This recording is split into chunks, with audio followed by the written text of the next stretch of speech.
All right. Good evening. Welcome. It is the Beast of the East podcast here on the Believe Podcast Network and also Willis Digital Media, home of the Palmcast. My dancing partner over there, pinch hitting for Craig Ladd. It is the Stephen Willis. What's up, Steve? Oh, not a lot. Very nice to be here. And, I hate that Craig was a little bit under the weather and couldn't do his show tonight, but always fun to get here and talk some Eastern Division, especially with me being a Western Division guy. I get to learn a little bit today. You do, man. You're along for the ride, and I definitely appreciate that. Well, the chat is always open, always rocking and rolling, so glad to have that available. Our assistant producer, Jake Thomas, will be by shortly, I'm sure of that. Our show is presented by betonline.ag. Some interesting action. I won my first parlay this weekend. I played Georgia minus 37.5, and I played probably one of the easiest bets ever. Notre Dame +6 over Wisconsin. Won that one. Didn't play too much money, but it was still nice to win it. So, but we're back and better than ever. All eyes on the gridiron as teams are back for another season. As always, BetOnline is your number one spot for all pro and college football action this season. With new updated site and interface, even more odds, props, and contests, BetOnline continues to be the number one source for everything football. So head to the website or use your mobile device to sign up to receive your 50% welcome bonus on your first deposit. Don't forget to use that promo code BELIEVE, that's BLEAV, to receive your bonus. From football, basketball, and boxing, right onto your favorite Vegas casino games. I'm a blackjack guy myself.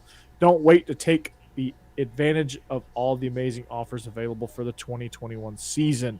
Time's running out. BetOnline is the fastest and easiest way to bet all of your favorite sports. BetOnline, it's where the game starts, Steve. Action-packed week 4, man. Lots of things happening. Lots of great games. There was a great Western Division game that happened on CBS at 2:30 this past Saturday that we can touch on a little bit. But some Eastern Division stuff going on as well. Florida, Tennessee was a good one for a little while. Kentucky, South Carolina. Let's start in Vanderbilt, man. How pitiful is Vanderbilt, man?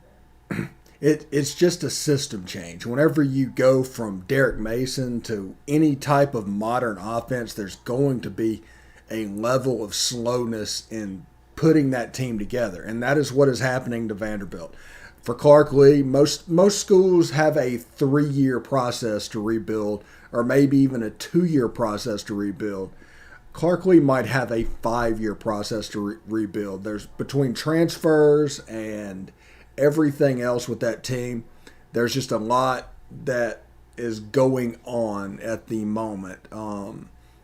And I genuinely feel sorry. Burton Simmons is one of our boys. We go way back with him. And I think Clark Lee will get it turned around, but I don't know if he'll get the 5 or 6 years necessary to actually do it. Yeah, I mean, for Clark Lee, it's got to be, he's got to find some emotion on the sideline. I mean, just every time they showed him, he was just like this. Yeah. Just standing there. No clapping, no nothing. Just microphone up. Just standing there. Watching as JT Daniels throws for 5 touchdowns in the first quarter. Had to go up 35-0. He takes a seat. Stetson Bennett comes out, and my God, man, it's just like it was a freaking wrecking ball, man. And Georgia looked great. Obviously they look crisp, which is what you wanted to see out of this Georgia team. You wanted to see him come out and bury opponent and cover a really large spread, and they did. They probably doubled the spread. So for Georgia in this game, it was one of those you have an important game against Arkansas, which coming into the season didn't think it was going to be all that important, but now coming into the season they're pretty close to the top 10 now. That's going to be one of the games of the week, and I'm sure we'll talk about it on Wednesday night. And so, man, I'm excited for it, and I'm just excited to see Georgia playing well and starting to win in other areas. They're running the ball well. They always kind of do that. They're spreading the wealth a little more, which is good. But it's good to see that JT is a little bit more crisp this year. He's building a rapport with some of these guys, some of these receivers, and my God, Brock Bowers is incredible at the tight end position, and then Lad McConkey is shaping up to be our version of Hunter Renfrow. Yeah, I really like the Georgia offense right now. Love the Georgia defense. That's the best defense that's probably been seen in college football since Alabama in the early 2010s and that range right there. But this is just a Yeah, dominant defense. I mean, it makes sense. Kirby was running those defenses as well. yeah. But Georgia's the best team in college football right now. Now, will they be in January? I don't know. But right now, they are absolutely the best team in college football. Yeah, no doubt, and then they're playing that way, and you can't say that they. I mean, at every level, they have somebody that's an elite playmaker. I mean, let's just let's look at it from especially on the defense side. Let's look at the defensive line. You have Jordan Davis, elite. He's going to be a day one draft pick. N'Kobe Dean, probably a second rounder, right? Second, third rounder. Third rounder at the worst. Then you have you had that. It's kind of like there's not really like a superstar DB, but they're all elite in their own way. Like they all like Keely Ringo starting to become one of my favorite cornerbacks. He is having a tremendous season. Number 5, he's a redshirt freshman. Really like him a lot. Offensively, obviously you got JT, you got the running back. Zamir's having a nice season. Jamari Sawyer is the leader of the offensive line. So lots of great things happening with this Georgia team. So it's going to be an exciting matchup. We'll talk about here in a little while when they take on the Hogs. They welcome Boss Hog and Arkansas Razorbacks to Athens for a rematch. So we'll get into more of that later. But Missouri goes out to Chestnut Hill and loses a close overtime game, 41-34 to Boston College, a game that I thought was going to be kind of more in Missouri's favor. I thought Missouri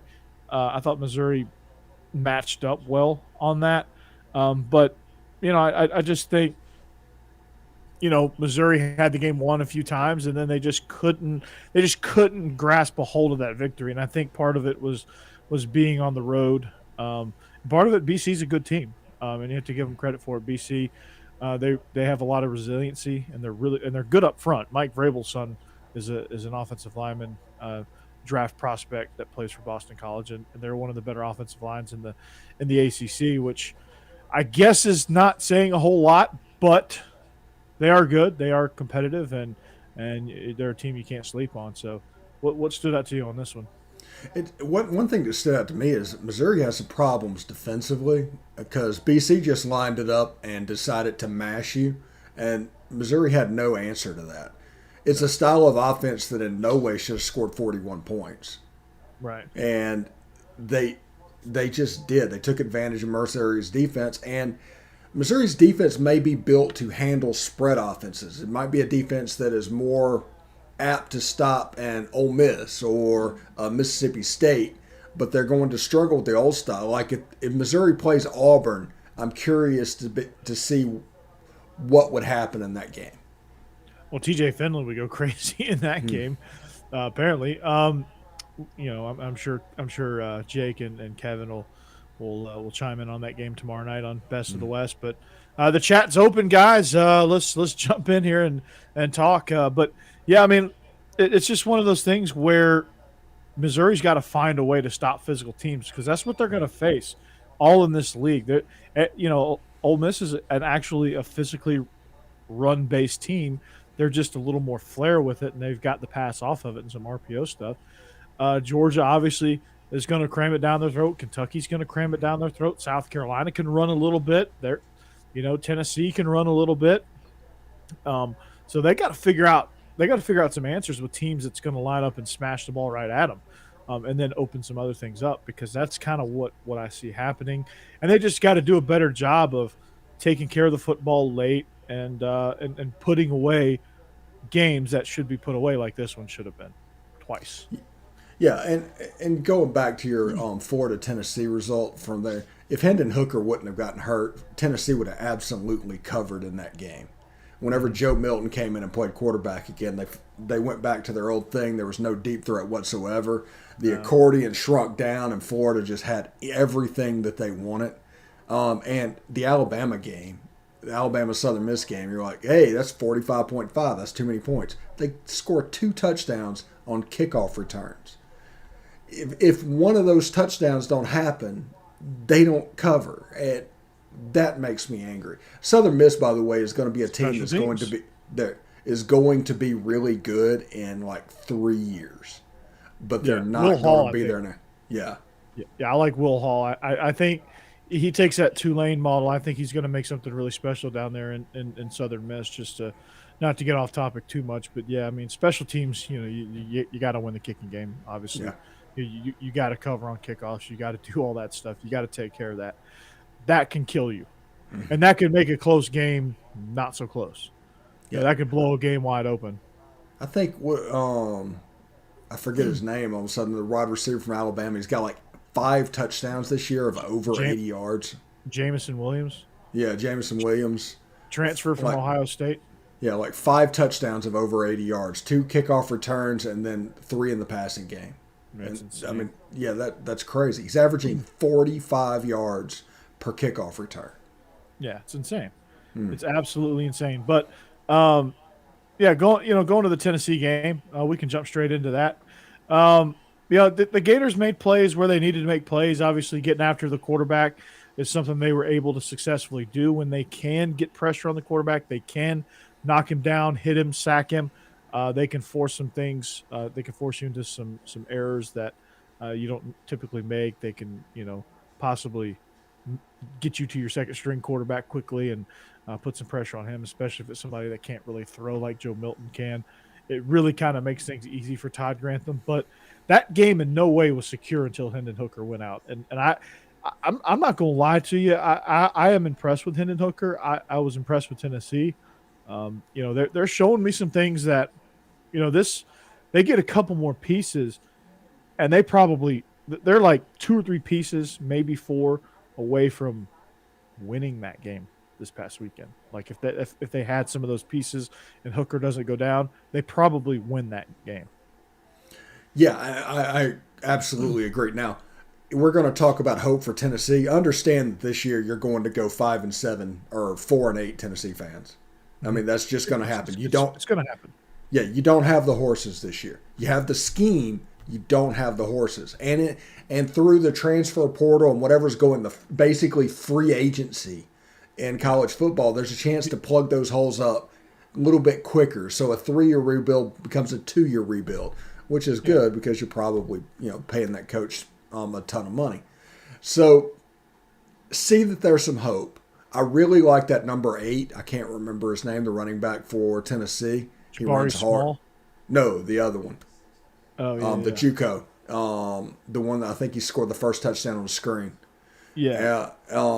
He runs really hard, and there was a stretch to where they were inside zoning. Tyon Evans. Yeah, Tyon Evans, and Yeah. there was a stretch where they were just inside zoning Florida and causing everything to come up closer to try and hit that deep ball, and eventually they would hit that deep ball. Yeah, they would, and eventually they got to where they couldn't do that anymore, obviously, and they became one dimensional. But going back to your previous point about rebuilding and through the transfer portal, I think what Tennessee needs to continue to show is progress, improving. They need to show that they have a good culture. I think the buy-in is there with Josh Heupel, and I think the schemes are there, and I think they're an attractive program right now. There's a lot of there's not a ton of cheesiness that you had with Butch Jones. There's, it's not super bland like it was under Jeremy Pruitt. I think you have some genuine excitement around the program. You have some pieces. You have some excitement with the fans. You have some things on campus that support your football team. The tailgating's there. The atmosphere is great still.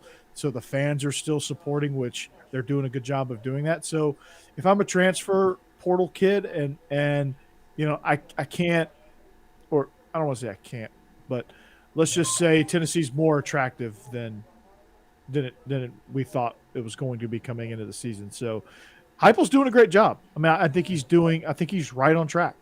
And this thing a couple pieces in the transfer portal could make next year a really interesting year for the Vols. So, but they just need to keep hammering what they're doing. More tempo, more things to get defenses on their heels. And they just need to figure out the quarterback position, which I think they have. They just need to get the guy healthy now. Yeah, and people, especially their fan base, need to realize one of the worst mistakes that they have made over the last 20 years was them trying to reclaim what they did to get the national championship. It was all about getting back to when Fulmer was having his glory days. And that's all these blue bloods that fall, so called blue bloods, there's really no such thing as blue bloods, it's all coaching, is so whenever the coach retires, they try to keep going what he's doing, and nobody can do what he was doing because he was good to start with. It's the same problem that Alabama's going to have with Nick Saban soon. It's the same problem that Florida State is going through right now. Can you imagine 20 years ago if I told you it was like, hey, Florida State's going to be 0-4 and kind of be the laughing stock of college football, including a loss to an FCS program? You would have laughed me all the way out of here. You would have just laughed all the way down here. You would have gotten canceled, is what would have happened. Yeah, it's crazy. And Tennessee fans need to realize they're doing something different right now, and it's going to work. They've kind of decided that we need to find out something that fits us. So they went and got Josh Heupel. They went and got the defense. It's different than anything they've done, but if you give it time, it will work.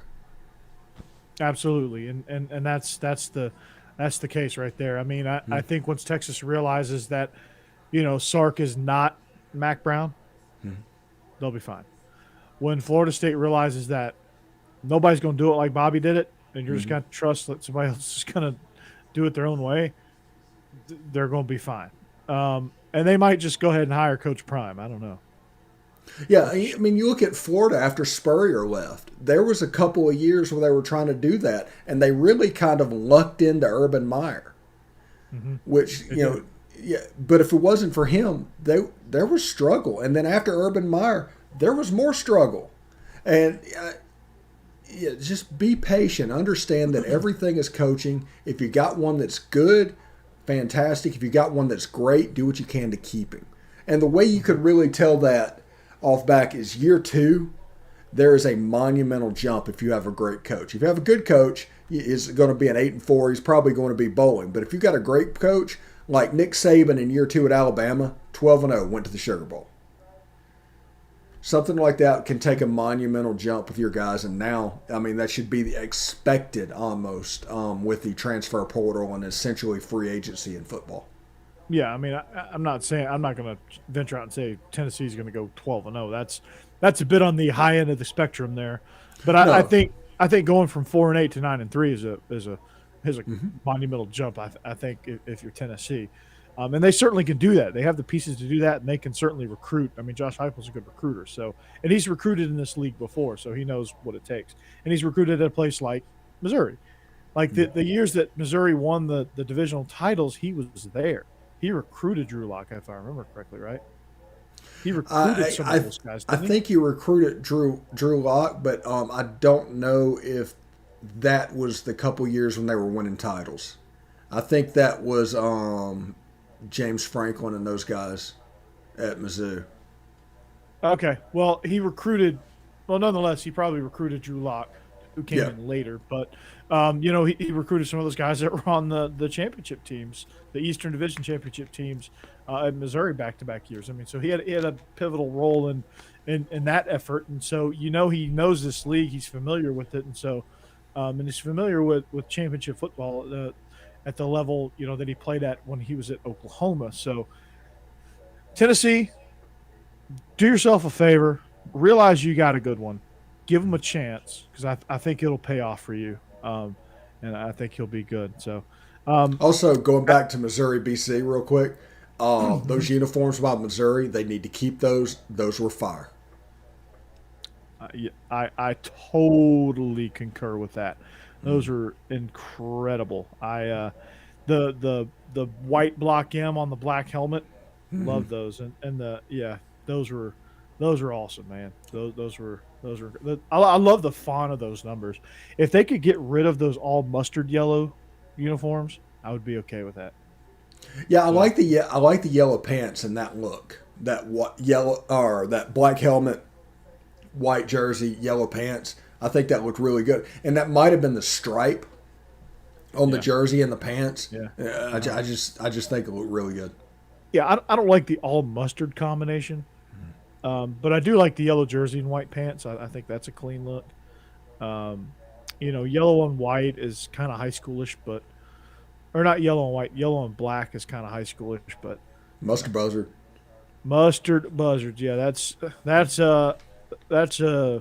Beantown High School right there, man. Right there, hard Mississippi, hard Georgia. They broke out white helmets against Alabama. Looked pretty good. Oh, okay. I see you there, Southern Miss. I see you there, Mustard Buzzards. I didn't really watch much of that game. I'll be honest with you. I just kind of kept track of it. Bryce Young Kentucky played really well, really well. I bet he did. I bet he did. It's all credit to J Boy. That J Boy coached him up. That's why he did it, right? Yeah, yeah, absolutely. He probably gave him some secrets while he was doing his podcast. Probably, man.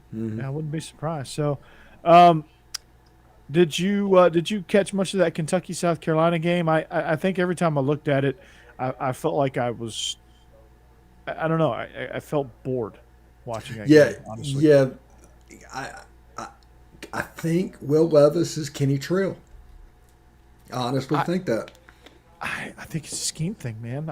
I just think they're having a hard time digesting it. It just does. It just looks clunky to me. It's the Bill Callahan. Yeah, it's the Bill Callahan effect. I thought Cohen coming in.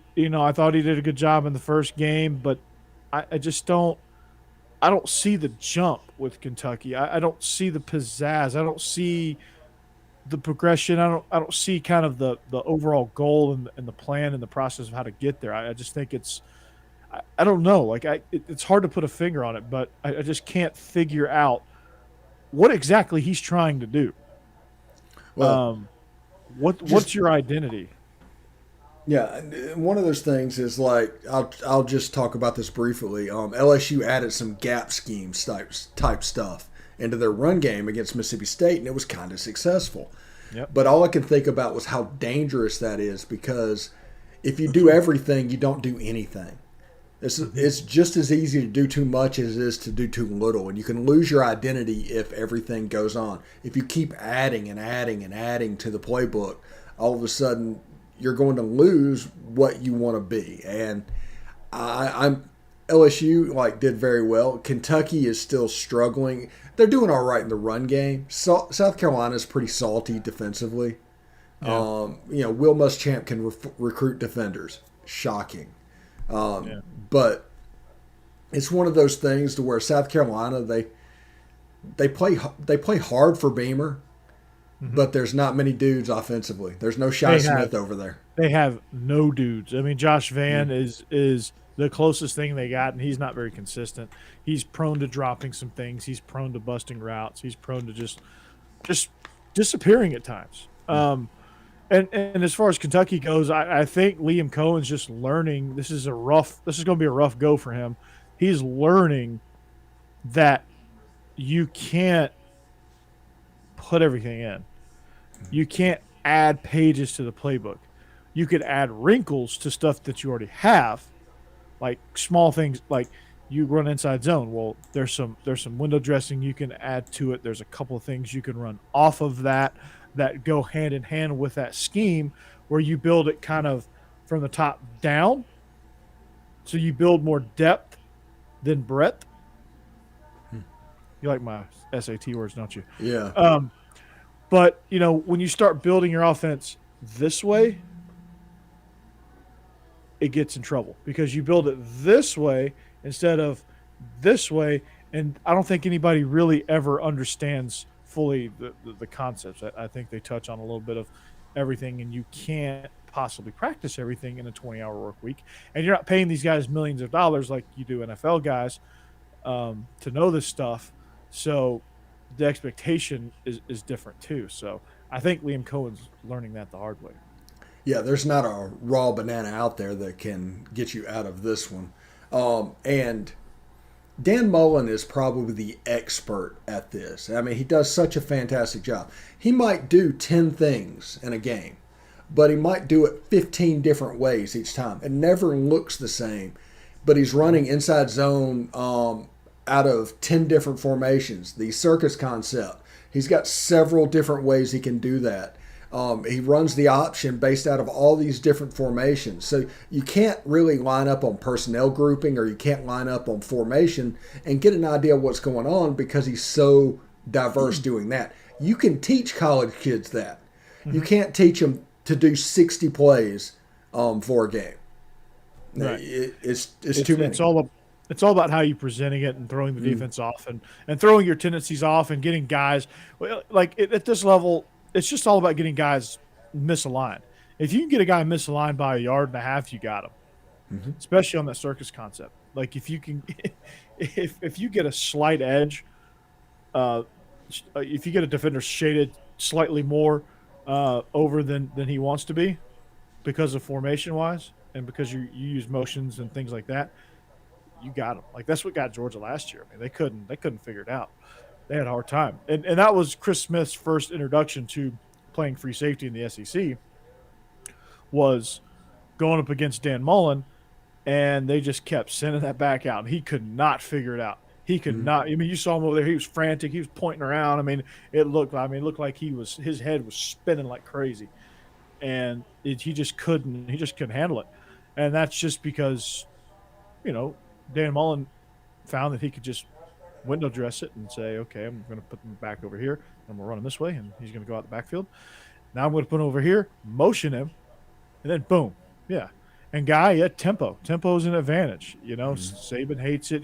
Tempo. You have a heart that breaks down communication more than anything. You put 18, 19, 20-year-old kids in a panic, hurry-up situation, they're going to have a hard time thinking. Like NFL guys they're paid to dissect that stuff. College guys, it's tough for them. Hi, Cassidy. How's it going?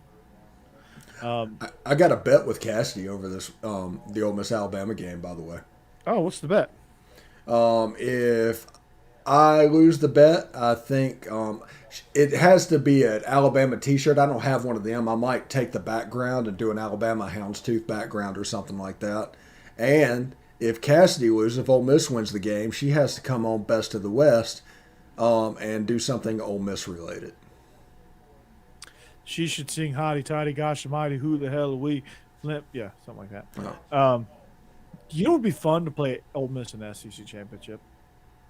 It really would, because Ole Miss and Georgia culturally, they're the same place. It's the same school. I mean, Athens is just a little bit bigger Oxford. And I really miss the days back in the 80s and early 90s when Ole Miss played Georgia every year. Yeah, that was, obviously I wasn't around much for that. I was a young tyke. But, yeah, I do remember seeing a lot of Ole Miss and things like that. You just kind of I remember my freshman year, Eli Manning comes to Athens. One of the more fun games I've ever been to since I enrolled at Georgia. He threw that pick six. Boss Bailey leaped over and blocked a field goal. A lot of fun things happened in that game. 2-star, last on the board, freshman Tim Jennings, who played like 10 plus years in the NFL, 2-star, came in and picked six Eli, which was awesome. Friend of mine, funny story. Friend of mine was wearing a puffy jacket because it was freezing cold that night. He had a puffy jacket on. North Face little puffy jacket, snuck a 6-pack of Beast Ice. And I had no clue he did it. I had no clue he snuck them in. And all of a sudden Georgia scores, and all of a sudden this Beast Ice is in my face. Like, here! And he goes, "It's a victory beast!" And he popped it and just went, bloom, he just took it down. So I cheersed him and did the same thing. So, but such a great tradition. Yeah, one of my first introductions to college football, I mean, just college football, not even Ole Miss football, was back in the mid-'80s, and Lars Tate going against Ole Miss. I'm a little bit too young, believe it or not, to see Herschel, but there's the play where Herschel jumped over the line, landed on his feet, and ran for a touchdown that's on all the college football videos, but like Lars Tate, I remember him like vividly, and Tim Worley and Garrison Hurst and those guys making plays because it's just one running back after another. Every time you play Georgia, this is just how it's going to be. Yep, and that's been that way for a long time. I mean, you went from obviously you went from Herschel to Lars Tate to uh, you know all those guys and Garrison Hurst and Rodney Hampton, Garrison Yeah. Hurst.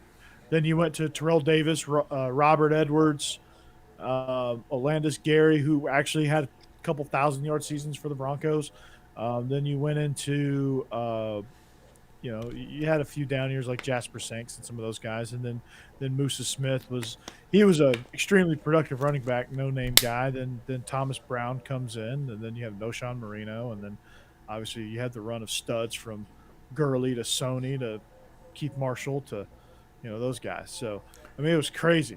Yeah, Um, Thomas Brown.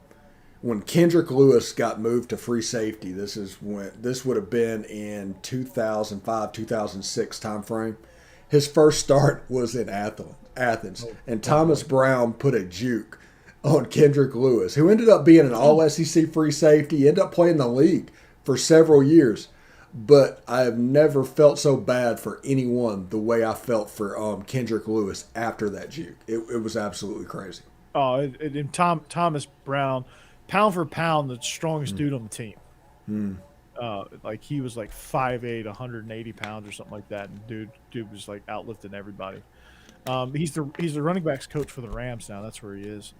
Okay. Um, he was Wisconsin's lead recruiter as their running backs coach for a while. He spent time at UGA, Miami, and then Wisconsin. Now he's in the NFL, so working for Sean McVay. So, big time career for him. But just kind of going back to Ole Miss, Georgia, and all that good stuff. I mean, I think they match up really, really well. I think, Georgia. I think that'd be a great test with Georgia's defense to see how well they could do. I mean, if they can turn Matt Corral one dimensional, I think that would be to kind of preview that game as it were to stand right now. I think that would be that would play to their advantage. I just think anybody is going to have a hard time blocking the runaway industrial refrigerator in Jordan Davis. So, but to The one advantage that Ole Miss would have in that situation is they run tempo so fast. If that offense can stay on the field and they can get some first downs, they might wear him down a little bit going sideline to sideline. You might see a little bit of outside zone. they that I mean that would be my game plan for somebody like that. Go tempo and wear him out and see what you can do because you're not going to be able to get him off the field very much with tempo. You're gonna have a hard time subbing. He might not play a lot for long stretches of time, which would be an advantage to Ole Miss. But if Georgia can rotate some guys up front, Ole Miss I think would be in trouble in that scenario. So I really would like to see how we match up with Ole Miss because I think that would be interesting. Um, It'd be you a know, fun game. it would be a very fun game. I think for Georgia, um, you know, they would. I don't know right now that they could win a track meet type game if they got into one with Ole Miss. Maybe not. Um, but I think they could definitely out physical Ole Miss if it'd be basically who excuse me whose style of play would take over. Would Ole Miss's track meet style take over, or would would Georgia's more physical, not necessarily slow it down, but like a slower, more up tempo, more physical tempo game? Would that take over, and it would just be kind of whose philosophy wins out at that Yeah. point? Who can force the other?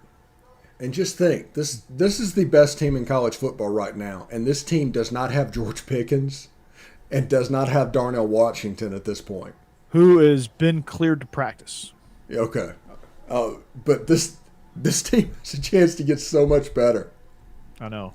And if those guys were on the field, I mean, Jermaine Burton would be the big beneficiary of those two players being on the field right now. Absolutely. You're exactly right. So, putting a bow on week 4, was there any other games that kind of stood out to you, even outside the conference? Clemson Uh, going oh, down, perhaps?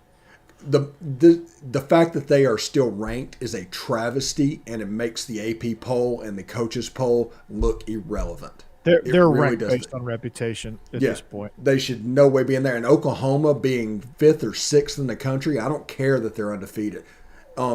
Their team's ranked number 18th, Coastal Carolina, that might have beaten them the other night. They should be about number 18. They got outplayed by West Virginia. And West Virginia didn't play particularly well.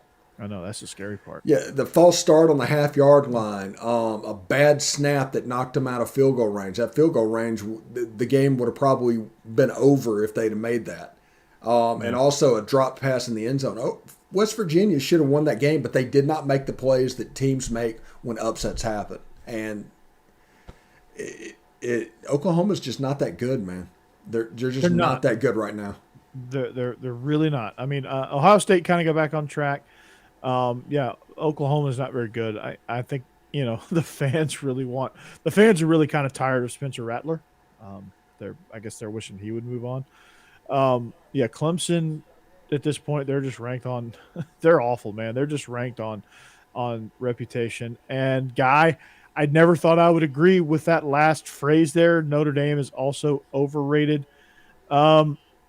Shocking. I don't know about that. Yeah, I mean, they're pretty good right now. They went I think they went to overtime against Toledo. I mean, it's all relative. I mean, people got so excited because Auburn scored 60 points on Akron and Alabama State, and they went up there, and maybe Penn State's overrated as well. Maybe that win over Wisconsin wasn't all it was cracked up to be. Because I think Penn State is. I just don't think we know. They're like fifth or sixth. Penn State, but yeah. Yeah, that's probably a little high for them. Yeah, and but they still have a game against Iowa. I think they still have the Michigan stuff. Michigan's lying in the weeds. I think that we're not paying attention to them enough at this point, and they're able to kind of move along in the weeds. Yeah, they're just creeping along, waiting to jump. I was a team that, to me, I think they have more than they produce. Like, they struggle to produce a lot of points. They're just not very. They don't have a lot of pizzazz. They don't get a lot of attention. They're just kind of there, and that's kind of why Iowa's not good. But they can sit there. They can pick you off like just like that. So it's going to be an interesting year in college football. We may have an All SEC playoff, man. How crazy would that be? There's not a team that I could look at. Maybe Oregon. The ACC and the Big 12 is done. There's you can't put Oklahoma in at this point. Oregon has a shot, but they're going to drop a game to like a UCLA or somebody they shouldn't, because they always do. They're not going to run this thing. Pretty good now. I mean, even though they lost to Fresno State, they're still pretty good. They might be pretty good, but I'm talking about for the playoff. Any loss for the Pac-12 is going to be a disqualifying factor. Mm-hmm. So it's going to be an SEC Big Ten thing, and who's the team from the Big Ten? There's no Iowa State. Iowa's there, Penn State's there, and Michigan's lying in the weeds. Michigan ain't gonna happen for Michigan. Michigan's not going to beat Ohio State because they don't beat Ohio State. Yeah, they're not going to beat Penn State. And if they play Iowa, they ain't going to beat Iowa either. If Penn State defeats Michigan and gets going, I might be a little bit of a believer on their behalf moving forward. Penn State's got to win a game big against a good opponent, against a worthy. Like if they come out and just totally kick Michigan's ass, that could make me believe them in a little bit. Right now they're good, but are they playoff good? I don't know. Is Iowa playoff good? Yeah, I don't know. Is Ohio State playoff good? I don't know. Oklahoma? No. Clemson? Hail to the no.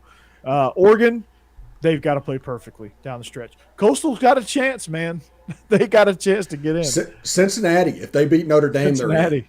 Cincinnati's got a chance. Well, Cincinnati's a Big 12 team technically, so I'm okay with that. Yeah, they might claim them. John DeLon said Ohio State just looks like they don't want to get into a fist fight with anyone. It's like they expect everyone to roll over for them because they're wearing Ohio State uniforms, and that is exactly true. Never been spoken. Truer words never been spoken, John. Well done. Well done. That's probably the best way to ever describe Ohio State. Um, I and got a I question would, for you. Is Ryan yeah, Day Larry Coker? no. Mm-mm. Are you sure? Yeah, I think he's better than. Because Urban's gone. Those players are starting to go, and it's starting to become Ryan Day's team. And this team is looking I think shaky. there, I think there was going to be a noticeable drop off with Justin Fields, no matter who the coach was. Okay. Yeah, I think it's an Alabama situation. They lost too much. I think they lost a lot, and you lose Justin Fields. I mean, you lose a superstar quarterback. There's going to be a drop off. Clemson fell off a damn cliff. Ohio State is, I think Ryan Day's good. I mean, is he one of the best? Is he one of the tops in the country? Maybe we're a little premature on that, but he's certainly he's certainly a good coach. Certainly a good coach. I mean, honestly, the shine's kind of worn off Lincoln Riley a little bit. I would like to see Lincoln Riley maybe go take another job just to kind of see where he's at. Like, I would like to see Lincoln Riley take his talents out to Southern Cal and get the USC job and see what he can do out there. And now we're going to see if Oklahoma is. Southern Cal already plays soft. That's true. That's true. They're going to hire Nick Saban, so it's okay. No, it's John Gruden. John Gruden's up for every job, right? Isn't that what it is? Just the Tennessee job. Every time it comes open. Old Gru, man. Yeah, the Raiders. All right. So, most overrated coach in college football. Maybe. I was gonna say maybe Brian Kelly, but that's also. I'm gonna say Coach O. Coach O is the most overrated coach, and he's on the hot seat right now. He's Because overrated? yes, he's overrated. Because he gets way too much credit for 2019, and 2019 would have happened no matter who was calling those plays. That's true. Yeah, I didn't think he. I don't know. I just didn't think he got any credit really. Yeah, Thought they were giving it all to Joe Brady, but maybe not. yeah, But yeah, Ed O. Whew, yeah, Ed O. Yeah, he's terrible, man. So shall we dive into week 5? yeah. Let's dive into week 5. Week 5, man. So we look at some games here. Some interesting slate of games. We're going to talk about Alabama, Ole Miss, obviously on Wednesday night, and the best of the West guys. We'll also dive into that. Kevin and Jake are doing a tremendous job over there, by the way. Our chat is ripping and roaring right now, so join in on the fun. Trust me, I'm an LSU fan. The O train is almost empty and off the track. So, John DeLon, thank you for that. But you have a lot of interesting matchups. I mean, you got a barn burner, UConn at Vanderbilt. Is that game of the week? Vanderbilt might actually get them one. Vanderbilt is a 2-touchdown favorite over somebody. Just think about that. A 2-touchdown favorite. That's pretty funny. You got A&M Mississippi State. That's a fairly interesting contest. But the notable ones in the East that we're going to really talk about, Kentucky, Florida, Tennessee, Missouri, and Arkansas, Georgia. Let's start with Tennessee, Missouri. You've got two teams that are honestly very similarly in how they're built.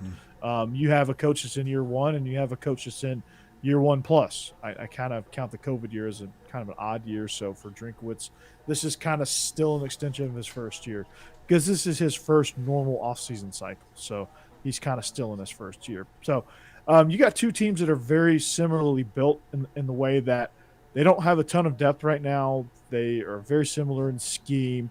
Bazelak, obviously Missouri has the upper hand at the quarterback position with Bazelak, but I think if Tennessee can get healthy at that position with Hendon Hooker, they're in the same boat. So I expect to see a very competitive matchup here. Honestly. So what are you looking for in this one? Tennessee, Missouri. Like, what's your expectations on this? I hope Hendon Hooker is okay. I hope he gets that start. The line has it at about 3 points, which is basically home field. So if it was at a neutral site, it'd be a pick 'em. If it was in Knoxville, Tennessee would be favored. And Connor Bazelak is the better quarterback. He probably gets the pick for this one. But, I don't know. After the BC game, there's defensive problems. Tennessee is going to run it down their throat. Yeah, absolutely. I mean, you have Tyon Evans and Jabari Small, really formidable running duo. Which, when you look at a Josh Heupel team, running the football really doesn't. It's not really the first thing you think about. But for Tennessee, it is. They're good at that. They're pretty good with at least with their first unit and a couple of subs up front. With Cade Mays being the number one guy leading that pack at right tackle. So you do have some talent mixed in there.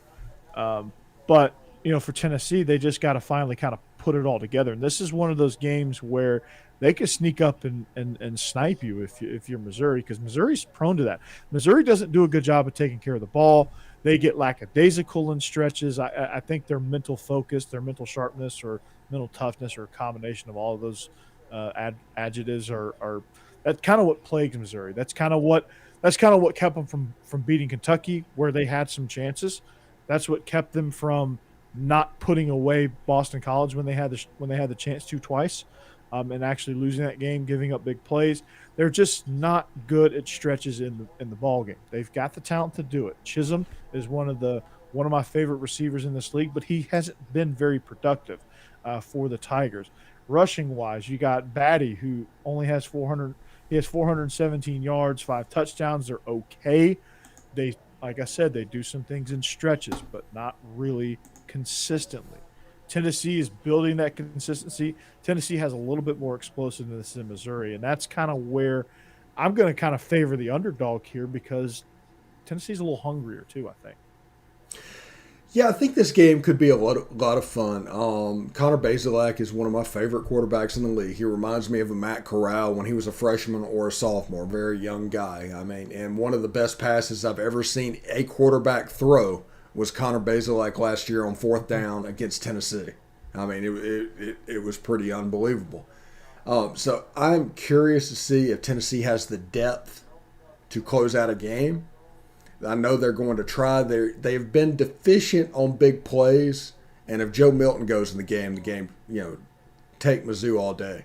Yeah, They have a shot if Hendon Hooker plays. exactly. It's all going to depend on the quarterback position, and somebody's going to have to finish out this game. So somebody's gonna get the upper hand. I think that's going to be Tennessee. But If there's a problem with Hendon Hooker, they need to play Harrison Bailey. Period. what do you have to lose at this point? Yeah, You know, it's you're square not peg favored in around this hole. game. Yeah, Yeah, I mean, you know what you got in Joe Milton, yeah. which is not much. You're one dimensional with Joe Milton. I love your joke. If you need him to throw it 40 yards, he can throw it 40 yards. If you need him to throw it 30, he will throw it 40. Mm-hmm. So that's true. It's absolutely true. We got a great debate going on in the chat there. I think they're still on Coach O. He completely botched his coordinator hires. I think he's still reeling off the Pelini hire. I think Pelini's still there somehow. He's just not advertised as being hired. I think Pelini's still calling the defense. I think he's at like row GG in section 14, and he's giving the signals, and they're still trying to follow him, I guess. I don't know what they're doing at LSU. It's weird. Yeah. Coach Hey, O's just a John. weird guy. Hey, John, what you got at LSU is when David Randa was there, he had linebackers that could cover the B gap, and he was supposed to cover the A gap, and they weren't asked to do too much. Bo Pelini came in, and those same guys were asked to go sideline to sideline. And they didn't have the body type to do that. It was the same thing with big lumbering linebackers, and it created a bunch of space. And Bo Pelini gets a lot of blame for what's going on. Coach O needs to get that blame because he hired the guy to bring in the system that would absolutely not match his personnel. It was a dumb hire. It was. He should have went more along the Dave Aranda line of thinking. Sometimes you talk about with hires, staying congruent versus going outside the box. When things are a complete disaster, yeah, go outside the box, take some of your lumps, and then move on, and just recruit your way out of that.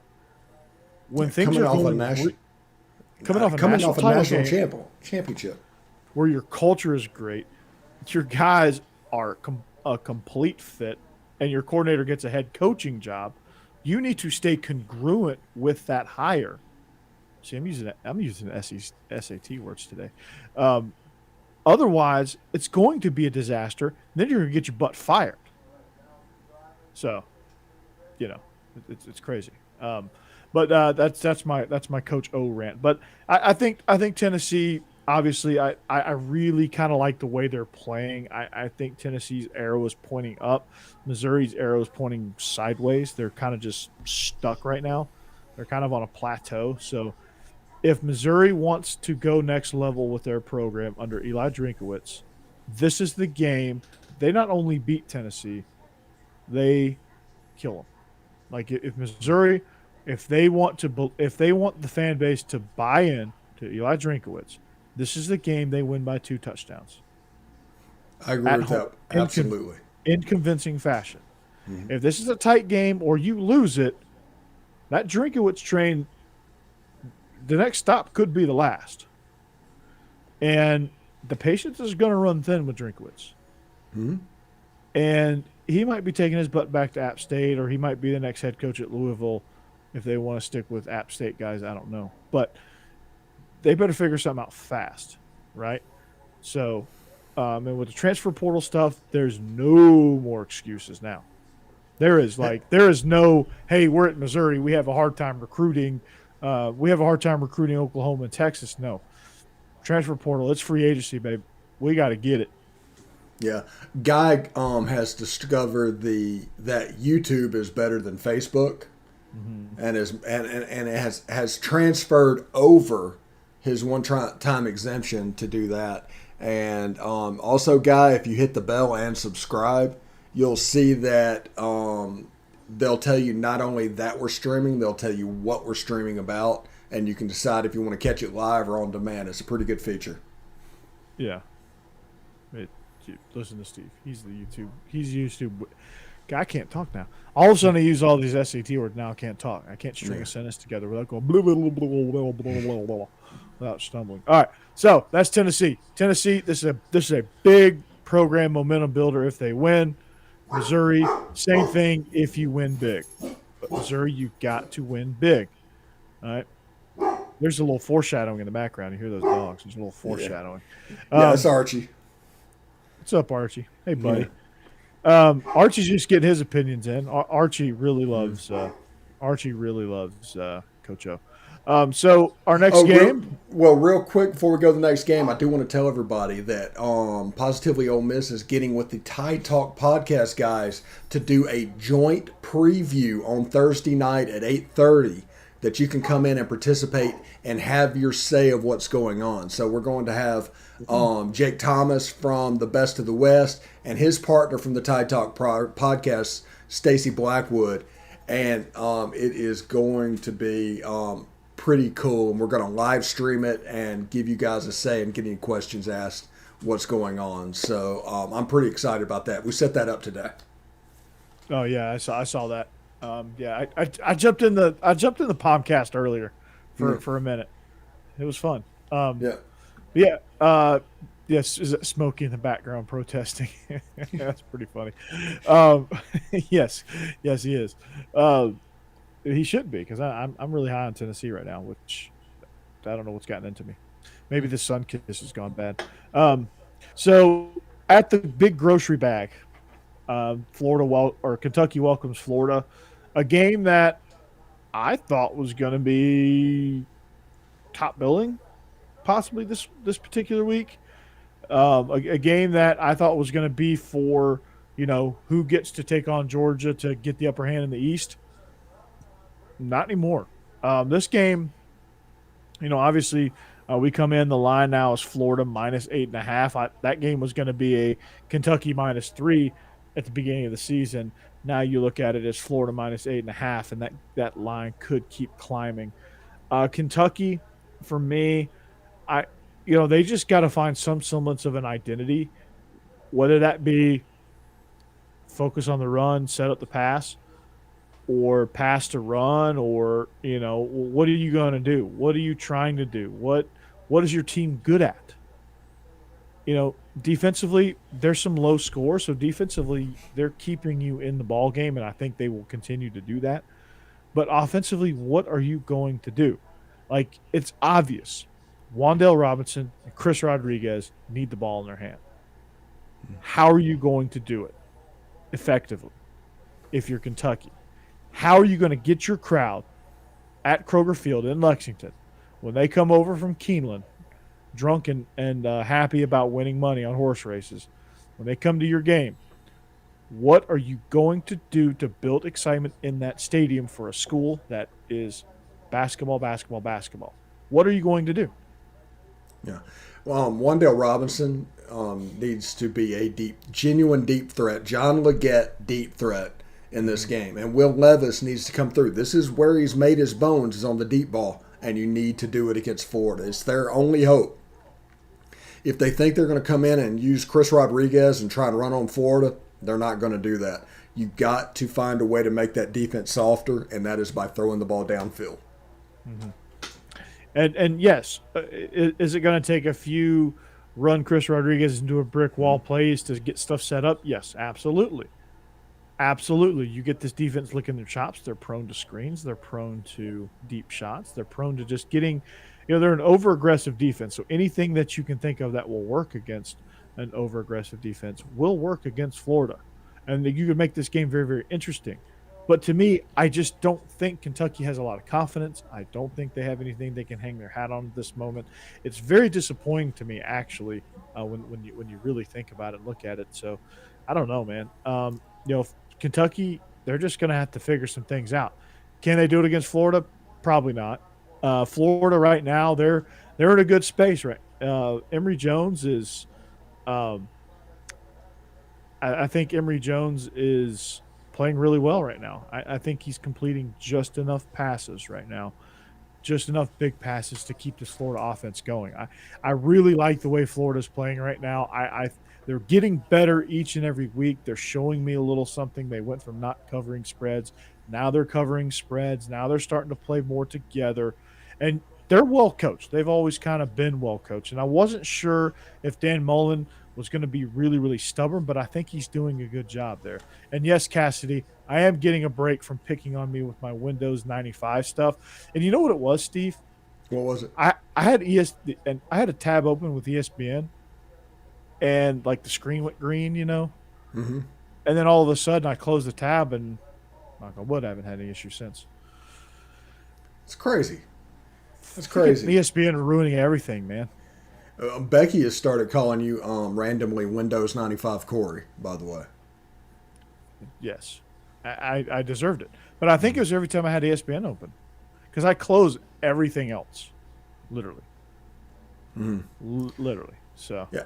And also, Dan Mullen is doing a great job with Emory Jones. He's treating him like he did when he had Nick Fitzgerald. He's doing the things that he has to do. Simple half read progressions, nothing really complex. There's no Kyle Trask stuff going on, and it's really good. I don't know if it's good enough to beat Georgia good, but it's about maxing out what they are this year. well, I mean, And Anthony Richardson is getting healthy.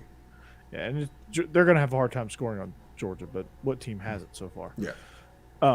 So that that barometer really doesn't mean much. You're not going to score much on Georgia, but if you can force Georgia into some mistakes and get them on a short field, you can catch some momentum that way, and that's going to have to be how they play. But in this game, I just think Kentucky just tries to do too much.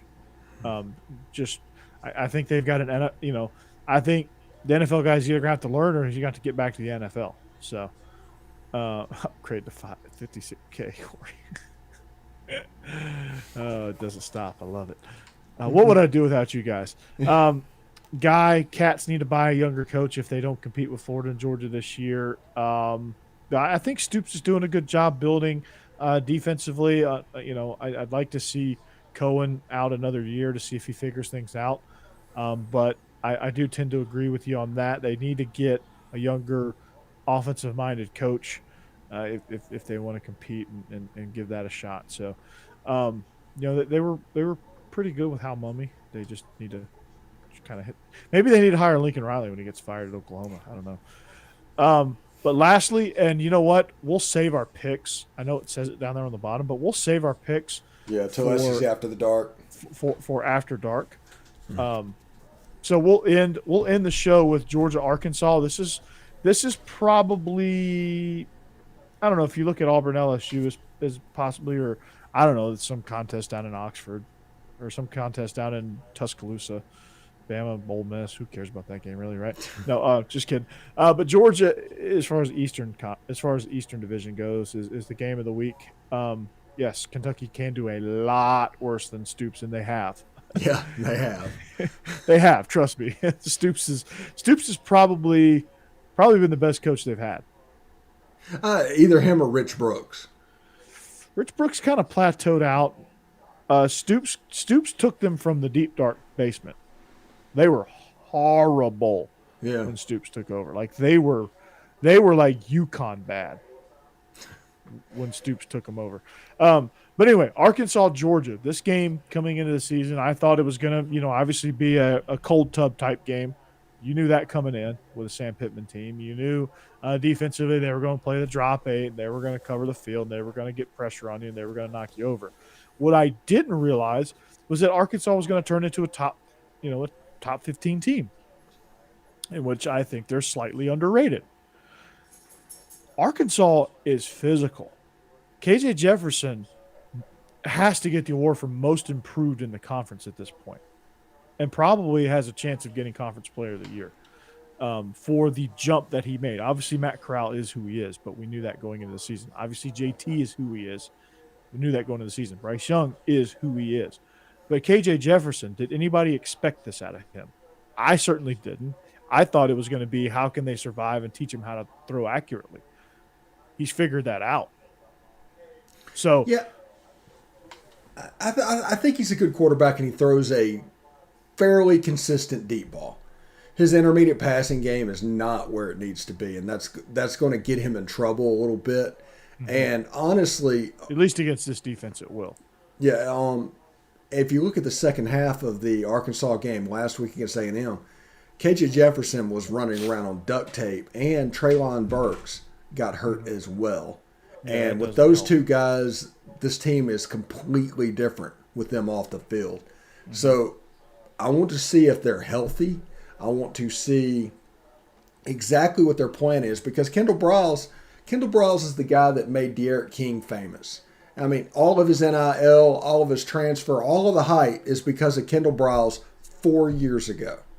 That's how good of a coordinator this guy is. And that's how long De'Aaron King has been playing. Holy cow. Yeah. Yeah. So I think, I'm interested to see the plan as well, because, you're not going to just be able to line up and cram it down Georgia's throat like you have against everybody else.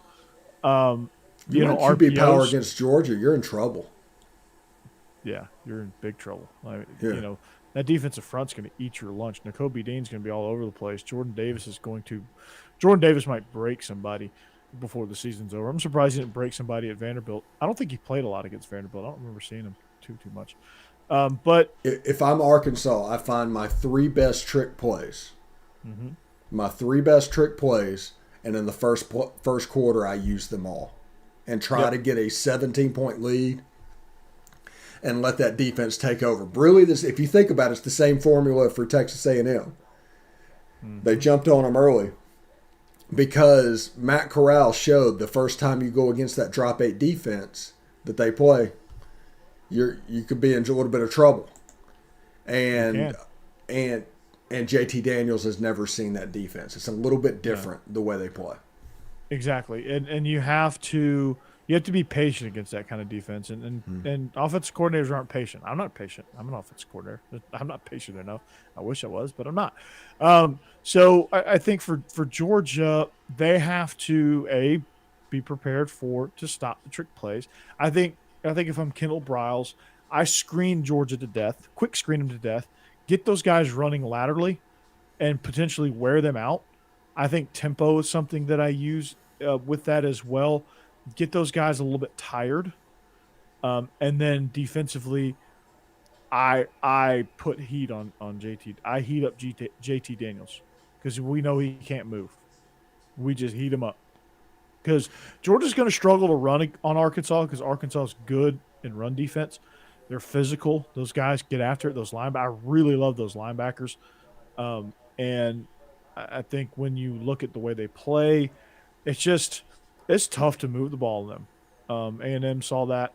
Obviously, A&M's not Georgia and the talent they have on that side of the ball, but you potentially get Darnell Washington back. That's a big deal. I think Georgia's intermediate passing game with Brock Bowers and Lad McConkey has been outstanding. Um, Two guys that I never thought in a million years that we would rely on this year. Um, but we have been. Brock Bowers is a leading guy, one of the leading receivers in the conference, especially from the tight end spot. So, for Georgia, they're going to have to. They're just going to have to. Brock Bowers and John Fitzpatrick are going to have like 30 catches apiece, probably. And if you're Georgia, you have to be able to sustain 12, 13 play drives, which they haven't been able to sustain many of those. They've scored on big plays, explosive plays. They haven't sustained long drives. And Arkansas is going to force you to do that. Yeah, it's pretty amazing, this defense that Arkansas runs. It's the Iowa State defense basically, and what they've done, they took a 4-2-5. They removed the 3 technique and put in a defensive back in his place. So you end up with 2 rushers on the outside and a real Terrence Cody like nose guard. So it's pretty interesting, and they can do stuff on the back end that makes it a little bit difficult. And there's just some really athletic guys on the back end of that defense. Mm-hmm. So if you get over aggressive, it will absolutely jump up and bite you because they're pretty quick. But it hasn't happened yet, but I've been waiting on teams to bully ball Arkansas and just line up Zaire White, hand him the ball, and say, let's go. And yeah. I'm curious what will happen with that. But Texas tried that. Bijan Robinson did not have success. A&M, they broke a big one, but they did not have success running the ball. But neither one of them had a. Georgia has 4 guys that can do that. Yeah, neither one of those teams have a passing threat anywhere close to JT Daniels. So I'm interested in this game. I think this game will answer a lot of questions. Yeah, I mean, it'll say, are we giving too much love to Arkansas? Which they deserve every bit of love that we're giving them. Let's just go ahead and throw that out there. But you go up against a team like Georgia, are you ready to win that game if you're Arkansas? And Georgia could certainly bully ball them. They could certainly kid in 20 personnel or 21 personnel and just cram it down your throat with Zamir White, James Cook, Kenny McIntosh, Kendall Milton. You have 4 guys right there that are just heavy runners. And then they have things in the RPO game. They have things that they can do off of that stuff. Like the game plan they had against Clemson, I think they're a little bit more explosive now at this point, so they can add to that. And those shots downfield, they can actually hit those things now. Or those intermediate passes, they can actually hit those things now because you have a healthier group of wide receivers, so it makes it a little bit more dangerous. Yeah. But yeah. Just don't get yourself into trouble by trying to force stuff. JT Daniels can absolutely throw their way into trouble with this defense. Take what the defense gives you, play your game, and hand the ball off to that stable of running backs and just, like I said, just go through. I think this game will be one that maybe Georgia has a chance to cover that line. I'm not expecting Arkansas to be ready for this game. The one I expect to be ready for prime time is down in Tuscaloosa. Yeah, that's going to be an interesting game. We'll talk about that more on SEC After Dark. But this is going to definitely be a cold tub game for Georgia. Where they're crowding the cold tubs on Sunday morning and getting treatment. And Ron Corson's going to have his work cut out for him because it's going to be a physical game. But to me, Arkansas is a good team. They'll have their chances. Are they going to be able to take advantage of them, or are they going to give themselves enough chances to win this game?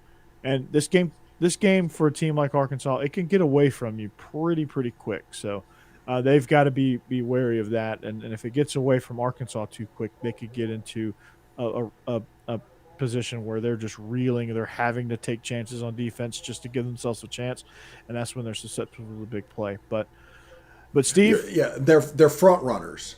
If they're ahead early, it's a different game than if they're playing catch up. They're not an offense built to play catch up. So if they don't front run, Arkansas is in a little bit of trouble because they just don't have the athletes, even at quarterback and running back.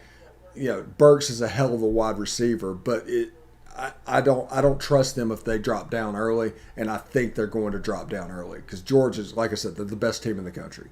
Yeah, and this will be a noon kick for Georgia against Arkansas on ESPN. So looking forward to that. These early games sometimes can get kind of tricky, but Steve, we're going to talk more about that on SEC After Dark. If you want to follow us on social media, just look down the page a little bit. You can find us. The chat, man, blazing. Well, all the newcomers, welcome. We hope you join us I hope you join Best of the West tomorrow night, and I hope you join our show SEC After Dark on Wednesday, where I will be transitioning from Sunkiss to something a little more nightcapish. So, but that's going to do it for us here. You're just going to have to wait for the picks Mm-hmm. because I ain't going to give them to you. If Craig was here, I'd get his picks, but I'll give you my picks and Steve's picks, obviously, on Wednesday night. You'll have to, and hopefully Craig will fill in his deal, and I can give you his picks as well. So um, that's going to do it for us. But yeah, you can find me at Believe in Georgia Dogs podcast as well. We're back to our normal time recording on Thursdays. Israel Troop and I are gonna really dive deep into this matchup. So if you really need something on game day to kind of listen, as if you're an SEC fan, check that out. We will get more in depth with this matchup, Georgia Arkansas this week. You can find me on Illegal Motion College Football Podcast. That's a nationwide, national podcast that I do. That's kind of how I have a pulse on stuff that's happening around the country. I do it with a couple of Big Ten guys, Matt Perkins from Believe in Badgers and Believe in Vanderbilt podcast, and of course Josh Cook, who's my resident Iowa fan. Um, Upgrade my internet. All I had to do apparently was close ESPN. So, but yeah, I'll give you a hottie toddy this weekend, guy, so you can beat Alabama. But and of course you can catch me right here on Beast of the East and SEC After Dark right here on Willis Digital Media, home of the Palmcast. So for Stephen Willis, who pinch hit for Craig. Craig, hope you feel better. I'm Corey Burton. This is Beast of the East podcast on the Believe Podcast Network, presented by betonline.ag. Also coming to you live on the video side of it from Willis Digital Media. We thank you for listening. Thank you for participating in the chat. We hope you have a great week and an even better weekend. Here we go. Catch us next time on Beast of the East. Peace.